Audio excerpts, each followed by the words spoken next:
Alright, I know it's been a while since I've made one of my videos, and I'm sorry for that. My stash of pre-recorded videos ran out. I rejoined the adult film industry, in the adult industry as a whole, about a week and a half ago, and I've been posting the videos as I like, had them per day ahead of time, but it's just it takes a lot out of you. I'm getting to how in the book. This is for book 2 that I'm writing. So, to cut this, keep this brief, I have a little cash, so I bought a little stash, and I'm a little relaxed at the moment, good old-fashioned green. So, hopefully that won't be like, dude, too many times. I just want to, say I'm still here, still working on the videos. I just don't want to sacrifice quality for quantity just to get them out and skipping the special effects. So here we go. I'll read the next chapter and stay watching because I'm not going anywhere.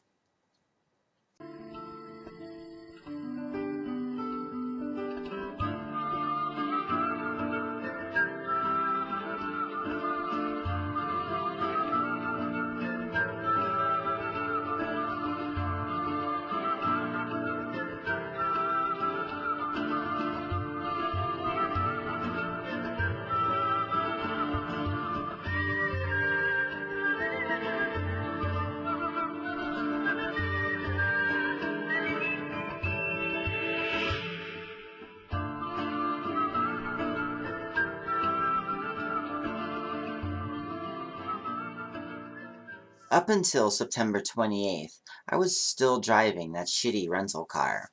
It was again time to get my own vehicle, but for the very first time, I was going to buy a brand new one. One that didn't have to be modified. One that no one else had ever driven before. Mine, all mine. So I thought. My mom had a few Mazda Miatas, and they were fun to trot around in. I came from a Mazda family, and all of my RX-7s were Mazdas as well. They used to have a slogan before the whole Zoom Zoom thing. It was, Mazda, it just feels right. So, I decided to stick with what has always felt right, and began making calls to get my very own brand new Miata. I decided that I wanted a red one.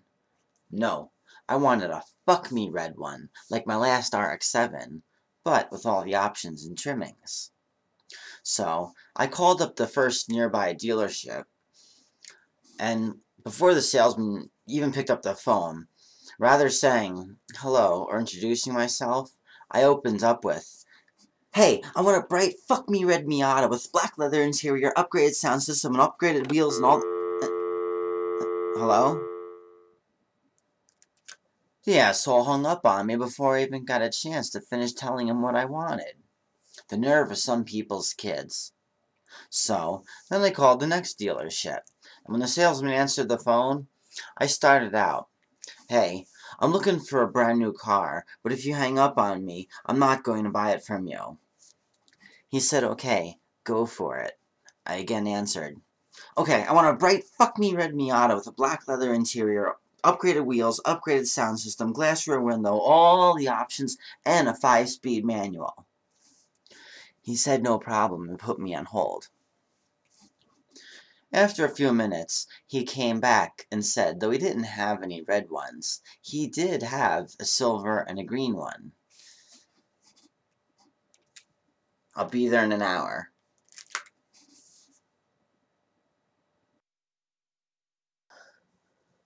Damn, it's hard to read on weed. When I got there, he'd already pulled the silver Miata to the front of the building and parked it right next to a brand new RX-8, which he also wanted me to check out. I looked at the green Miata first, but didn't like it. Then I looked at the silver one, and though it had a cloth interior, it was still black. It also had a spoiler and all the options, different wheels. Yeah, it was still perfect.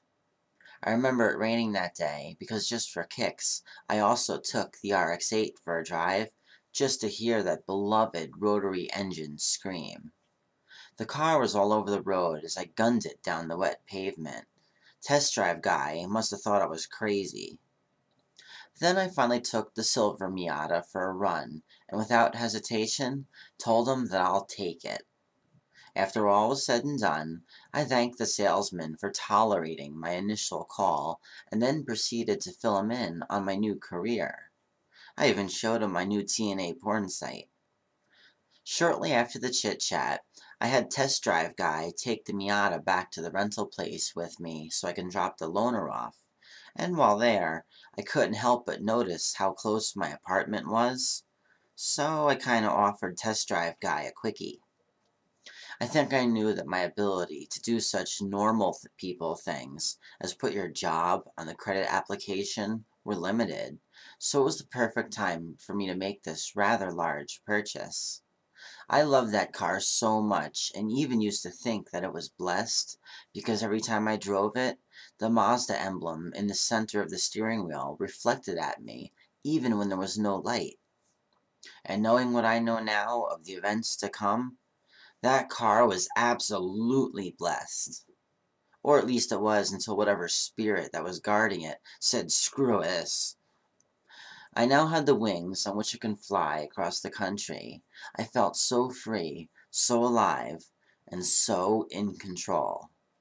Then the next day, I got to drive my new car to the most amazing house I had ever seen.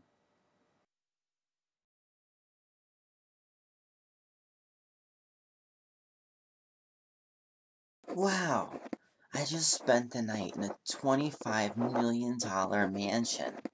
It was literally a castle with a boat port, millions of bathrooms, a winery. I even fucked in the pool table in the basement. It was freaking awesome. Feeling great today. I was seeing the chef I had met off MySpace, and considering his profession, that will be his nickname. Chef. He was just a little older than me and from Australia. He had this really nice accent, and every time he came over, he'd bring some of the food that he'd cooked, which was always a good thing, considering I lived off ramen noodles and cereal. I hate cooking. Anyhow, so Chef was always babysitting these rich people's houses as he cooks for most of the families. And since he knew how I loved castles, he just had to call me when he got this one job. It was in Greenwich, Connecticut, an area just littered with expensive and obscene houses. I even had to drive down this little bridge-type thing for almost a minute just to get to the parking lot. There was even water on both sides of the road. There were so many rooms inside this place, walk-in closets the size of whole bedrooms, more bathrooms than I could even begin to count. And the freaking kitchen was made entirely out of crystal. This house was sick. And when I looked in the freezer to see what rich people ate, I saw Godiva ice cream bars. I didn't even know they made such things. At least I can proudly say that other than our fucking on the pool table in the basement, we were perfect angels. Well, there was that wake and shake on the son's bed before I left, but beyond that, we were good, I swear. Nothing got broken or stolen. So a little side note about Chef. All along, all the time I'd been seeing him, free of charge, he was goddamn married. I did not know this. Not that I was one to get angry over such things. It was just the fact that he never told me. One day he says that his wife is pregnant. I was like, what? He didn't even seem to think it was a big deal to be fucking me while married, but it really bothered me for some reason. It wasn't like I was expecting him to marry me one day, nothing of the sort, but I still somehow felt lied to or violated. Maybe it was because I met him on MySpace and saw and treated him differently from my clients. Whatever the case, I cared for him and thought he cared for me too. I had never been somebody's affair before.